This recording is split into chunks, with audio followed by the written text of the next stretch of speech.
Bien, 8:12, Juan Diego Vázquez está con nosotros en la mañana de hoy.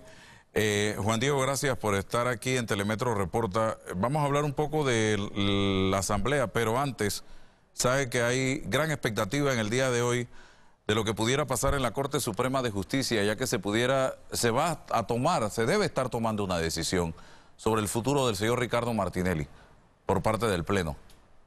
Si el caso sigue en la Corte o si la Corte lo envía a la justicia ordinaria, quedaría en manos de un juez y del Ministerio Público. El juez que le dio hace poco un fallo de absolución a la ex viceministra de Desarrollo Social por el caso del perrito paseador. Bueno, eso es lo que pudiera pasar, señoras y señores. Y esa decisión se debe tomar hoy.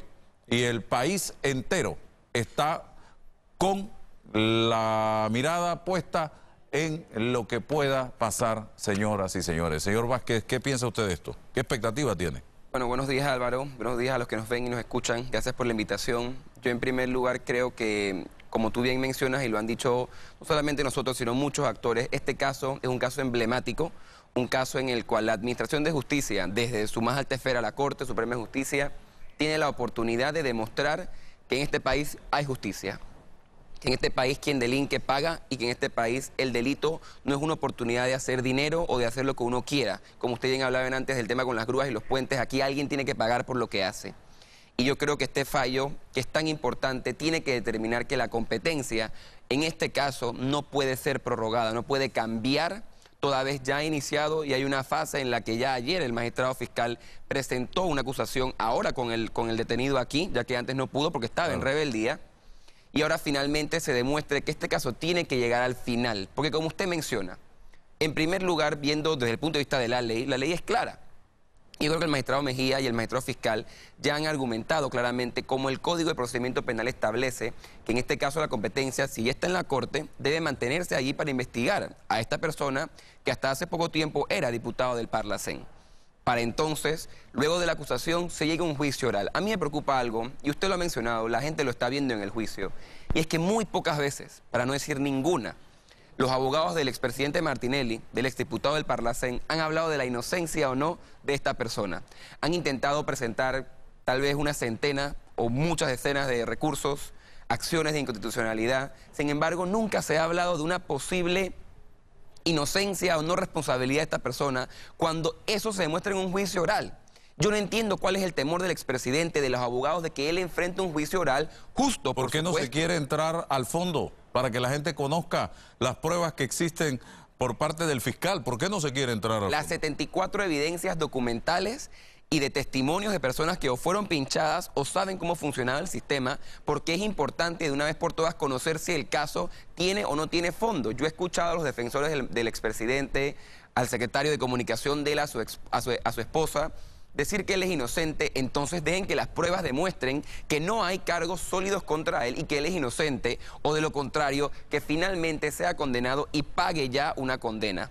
Porque yo creo que, como le digo, hay que demostrar aquí que uno puede ser presidente, puede ser diputado, puede tener o no dinero, pero si comete un delito tiene que pagar por él, y este es un caso importante. Y la otra estrategia que se está usando, y yo no sé si el país lo está viendo, es que se están presentando denuncias a través de la Asamblea, en la Comisión de Credenciales, contra el magistrado juez de garantías para inhabilitarlo y contra el fiscal Harry Díaz para inhabilitarlo también. Imagínense todo la jugada que se está montando alrededor de este caso, y no hay forma humana de que entremos, repito, a ver todas las pruebas que existen en contra del acusado.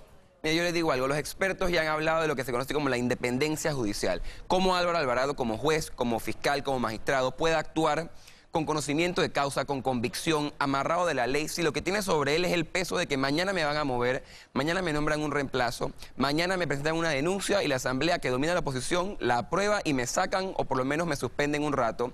Entonces yo creo que, por el contrario, el Estado panameño, mediante la Asamblea, tiene que asegurar que estos dos magistrados que están allí por un tiempo, ya uno pasado de tiempo, tenga la independencia suficiente, que es saber que él no va a salir hasta que termine su tiempo justo, para que pueda trabajar como él piensa que tiene que hacerlo y no debiendo favores o pidiendo favores a más nadie. Yo creo que usted ayer hizo una pregunta muy importante a la jefa del Legislativo en cuanto a preguntarle si ella iba o no iba, o si había o no había intenciones de juzgar para separar a estos dos magistrados. Ella categóricamente lo ha dicho. Pedro Miguel González categóricamente lo ha dicho que no lo son. Y yo personalmente espero que así sea. Si hay algún delito, Álvaro, que se investiguen a estos magistrados. Sin embargo, ahora mismo hay que garantizar la independencia judicial de estos dos magistrados y que cumplan con un rol que muchos ciudadanos han visto con buenos ojos por el momento. Bueno, son las 8:18 de la mañana. Reformas al reglamento interno de la Asamblea que buscan, a juicio de la presidenta de este órgano del Estado, cambiar la imagen de esta institución.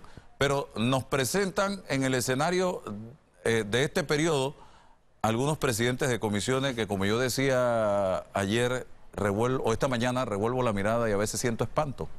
¿Qué dice usted? Mire, en definitiva, primero hay que poner en contexto el tema del reglamento. Este reglamento viene del año 2008, si no me equivoco, y entró en vigencia en el 2009. Es un reglamento que ya tiene 10 años o un poco más y simplemente tiene que ser modificado. Porque aunque la fiebre no está en la sábana, es decir, en el reglamento, sino en los diputados que estamos escogiendo, el reglamento es muy laxo, es muy elástico, es muy permisivo. En un tema muy puntual, para dar un solo ejemplo, ¿cómo es posible que el reglamento diga que si no hay quórum o si se llega al quórum, solo cuando la Asamblea no sesiona, que yo creo que en este periodo no ha pasado nunca, es que yo le voy a descontar a los diputados que no van injustificadamente? Cada vez que alguien no vaya al trabajo le van a descontar, porque el diputado es diferente. Eso no puede ser y el reglamento lo permite. El reglamento permite el voto secreto. El reglamento permite el voto ordinario, que es el golpe ese a la mesa, que es nefasto, porque no permite la rendición de cuentas. Como yo, como ciudadano panameño, como usted, como quien nos ve y nos escucha, que dice, este proyecto me importa, yo voy a estar pendiente de cómo votan mis diputados, que en mi caso San Miguelito son 7. Al final, cuando yo solo escucho un aporreo de mesa, yo no sé quién votó a favor, quién votó en contra, claro, no sé quién estaba, quién no estaba. Es importante que la Asamblea se reivindique, y para hacerlo tiene que importantemente modificar este reglamento, que uno es viejo, no es transparente, es poco participativo, y de allí en el reglamento se pueden resolver muchos problemas, como por ejemplo la planilla. Establece en un artículo que el diputado y la diputada tendrán derecho a una planilla de tanto y que obligatoriamente debe ser transparente. Yo comparto su preocupación, le voy a decir, y se lo dije a la presidenta de la Asamblea el viernes que la pude ver, porque el diputado Gálvez, y lo digo con todo respeto, pero con toda seguridad, ya en unas discusiones que se dieron hace unos meses en la Comisión de Credenciales, presidida por el diputado Carrillo cuando se dio la reconfiguración, él ya había dicho que él no estaba muy de acuerdo con reformas al reglamento. Entonces, luego de que tú ves a la jefa del CD hablar de reformas, al jefe del PRD hablar de reformas, pones a un presidente como este, que ya ha dicho estar en contra y que no tiene las mejores prácticas de la Asamblea. Es un mensaje dicotómico. Por un lado dice que lo voy a hacer, pero pones a alguien que sabes que más que alguien que lo va a permitir, va a ser un obstáculo. Este reglamento, Álvaro, es el que tiene que marcar la pauta entre la Asamblea que tenemos hoy, que a todos nos preocupa, y la Asamblea que queremos ver en un año. Que yo, por lo menos, anhelo una Asamblea que uno se sienta cómodo viendo y que uno diga, ese es mi representante del pueblo, ese es mi diputado, yo estoy tranquilo con esa persona. Pero la única forma es modificar de una vez por todas este reglamento. Conflictos de intereses, eso de estar nombrando personas de manera nepotista en planillas del Estado, las planillas exacerbadas que lo que hacen es aumentar el costo de vida de todos, y ahora con la luz es claro. Y yo creo que poco a poco la Asamblea tiene que entender cuál es su rol. Yo también quiero hacer un comentario rápido, Álvaro, y es que ayer en tu entrevista con la presidenta de la Asamblea, ella decía que la Constitución no les prohíbe a ellos dar donativos o manejar dinero. Y yo le recuerdo a la presidenta con mucho respeto y a todo el pueblo panameño: el principio de legalidad es el que opera en este país a la hora de constitución y del derecho administrativo, que es el que harían los funcionarios.